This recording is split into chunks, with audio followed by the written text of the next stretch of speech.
What's up, my dudes? Thank you very much for tuning in. I hope you guys have an excellent day today. So I was browsing the internet last night and I stumbled across this article on MSN that refers back to an article written by the New York Post that was about 7 hours old. And it was regarding furries in the UK. And I'm like, okay, this is piquing my interest. Let's go have a look at what they're saying. And within the first sentence, within 10 seconds of reading this article, I can see that it's written by someone who's not got a clue about what furries are.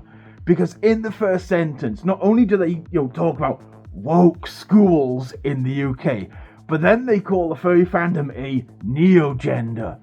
Now, I had to actually look up what neo-gender is, and it turns out it's a term that was coined about 3 or 4 years ago and refers to any gender that was named after the year 2000. And notwithstanding the fact that they're calling us a neo-gender, the fact that they're referring to us as a gender identity at all, the furry fandom is not a gender identity, my dudes. Let's get this straight right up.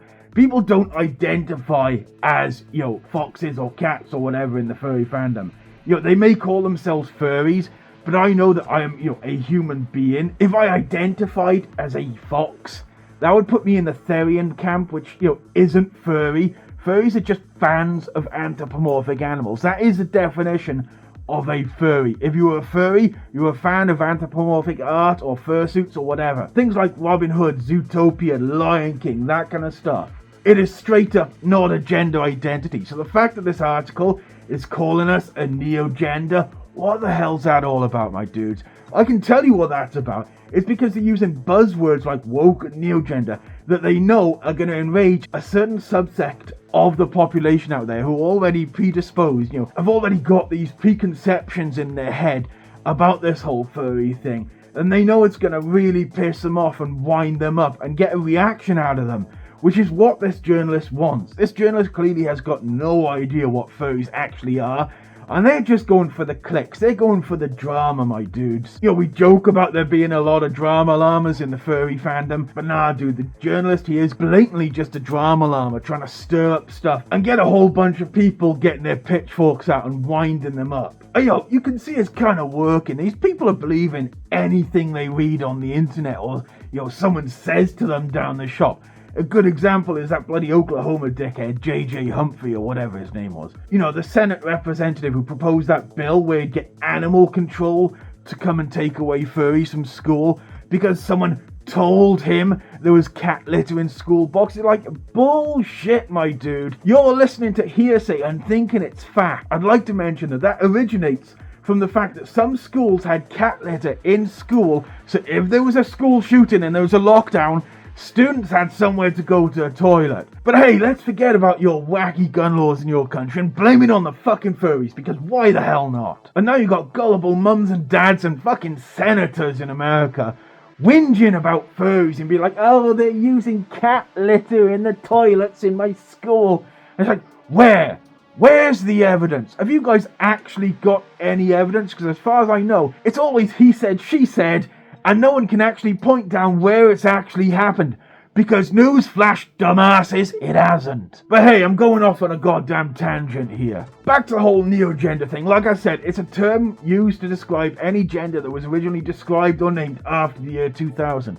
Am I going to mention the fact that furries have been around since, the 1970s or 80s? This isn't a new thing. It's been around for 40 or 50 years.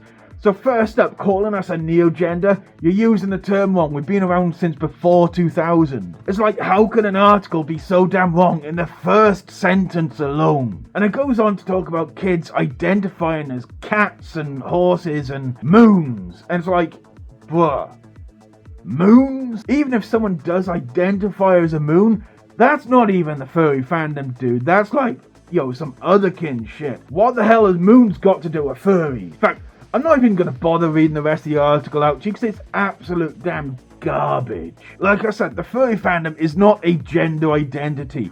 It's a fandom, hence the name, Furry Fandom. It's shortened to furries, but it is a fandom. That's people who are fans of something, like anime fans or Trekkies.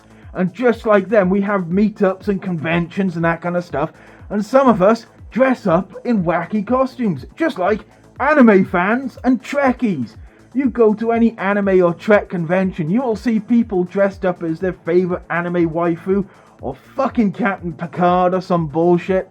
Just like you go to a furry convention, you see people dressed up as a fluffy animal. The difference is, while a lot of them dress up as characters from a TV show, we dress up as our own original characters.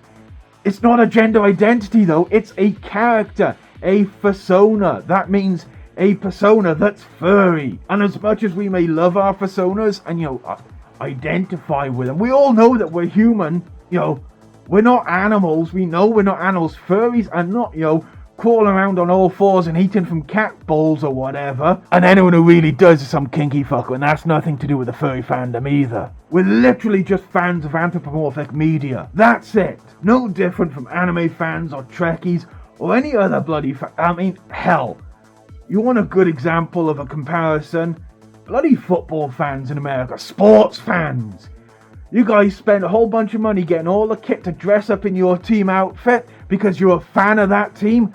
Same deal, we're fans of fluffy animals, so we dress up like them. There's no damn difference, my dudes. And like I said, it's not even a new thing. You can't even call us a neo-gender, even if gender was an appropriate term.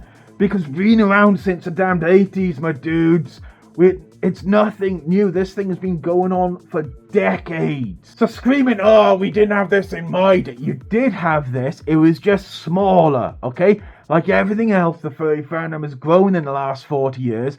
And while you may not have seen it when you were a kid, it was there somewhere. What really gets my goat up about all this, and what gets me really pissed off that these people are, being like, oh, people are identifying as animals, is it's a blatant dog whistle as an attack against the transgender community.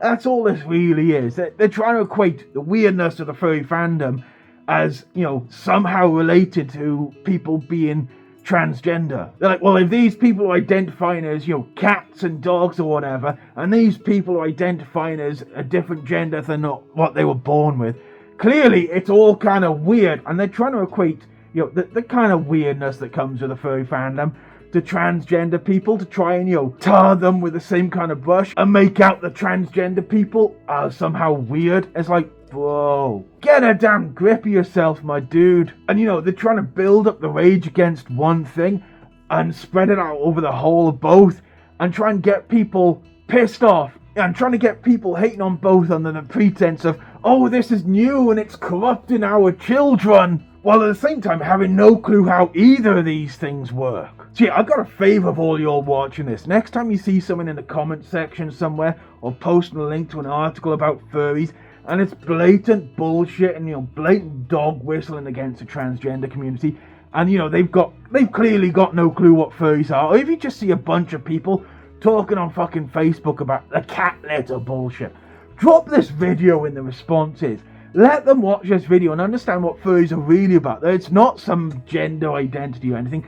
It's just a fan base. And if you guys enjoyed this video, drop a like, subscribe, all that good YouTube stuff, whatever. I want to hear in the comments below what you enjoy most about the furry fandom. And if you really enjoyed this video, if you thought it was outstanding, consider supporting me on Patreon. You'll see my Patreons appearing on the screen right now. Or swing by my Discord to come hang out. Other than that though, I hope you guys had a most excellent day, an amazing week, and party on, dudes!